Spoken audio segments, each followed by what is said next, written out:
குறுக்கு வலி முதுகுவலியிலிருந்து நம்ம தப்பிச்ச மரம் இந்த மரம் சொல்லப்போனால் நான் இதில் குறுக்கு வலி முதுகுவலிக்கு இந்த மரத்து மூலிமா நிறைய குணமாயிருக்கேன். அதுக்கு முதல்ல இந்த மரத்துடைய பூவை பாருங்கள். பூவெல்லாம் சின்ன பிள்ளைங்க நான் மேலே ஏறி அழகாக விளையாண்டு இந்த பூவெல்லாம் பறித்து தின்றுருக்கு பார்த்துங்க. அவ்வளோ டேஸ்ட்டாக இருக்கும். நிறைய பேர், நான் மட்டும் இல்லை, நிறைய பேர் இந்த வாடாச்சி மரத்தில் ஏறி நிறைய பேர் விளாண்டுருப்பாங்க என் வயசில் உள்ளவங்க.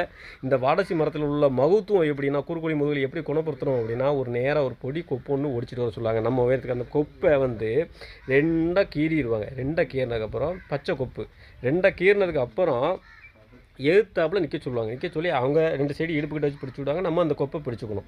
பிடிச்சோன்னா நடுவில் திருநாரை வச்சு அப்படியே மந்திரம் போடுவாங்க. மந்திரம் போடும்போது போட கொஞ்சம் கொஞ்சமாக அந்த மேக்னெட் ஒட்டுற மாதிரி அந்த வாடாச்சி போகிற கொப்பு அப்படியே கொஞ்சம் கொஞ்சமாக ஒட்ட ஆரம்பிக்கிங்க. ரொம்ப ஒரு அதிசயமாக இருக்கும். ஒட்டி கரெக்டாக ஒட்டி முடியும் டக்குன்னு அந்த கொப்பை ஒடிச்சு நம்ம தலையை சுற்றி தூரம் ஒரே எரிஞ்சிடுவாங்க. எரிஞ்சதுக்கப்புறம் வீட்டுக்கு போக முத்துக்கோங்க. ஒரு மணி நேரம் ஆகும்.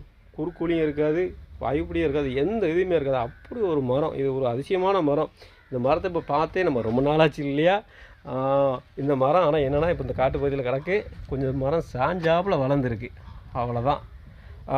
இந்த மரத்தில் பற்றி நான் இப்போ சொன்னதில் ஏதாவது கமெண்டில் ஏதாவது சொல்லணும் அப்படின்னா எனக்கு கமெண்டில் சொல்லுங்கள். வீடியோ பிடிச்சிருந்தா லைக் பண்ணுங்கள். உங்கள் தூத்துக்குடி முத்து.